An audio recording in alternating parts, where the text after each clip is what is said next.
Gus Miftah ikut jadi sorotan, usai uang hasil lelang belangkon miliknya, disinyalir merupakan pencucian uang, dari korban robot trading ATG milik Wahyu Kenzo.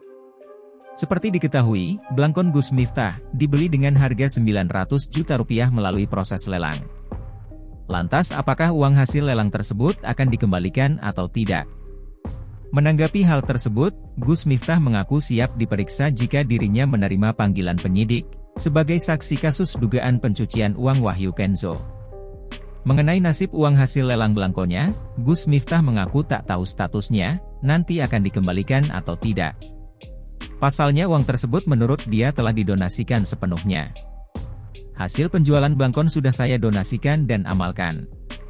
Dasarnya apa dikembalikan? Toh saya tidak tahu uang itu haram atau tidak, jelas Gus Miftah dikutip Tribun News.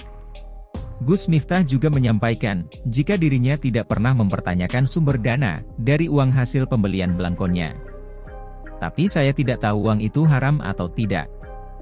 Saya tidak etis juga menanyakan itu ke pembeli, ucap Gus Miftah. Meski begitu, Gus Miftah mengaku menaruh prihatin dan simpati kepada para korban penipuan Wahyu Kenzo. Ya saya juga nggak menyangka akan terjadi seperti ini, ucap Gus Miftah. Seperti diketahui, pemilik robot trading, Auto Trade Gold, ATG, Wahyu Kenzo, dilaporkan korbannya ke Bareskrim Mabes Polri, atas kasus dugaan, tindak pidana pencucian uang, TPPU.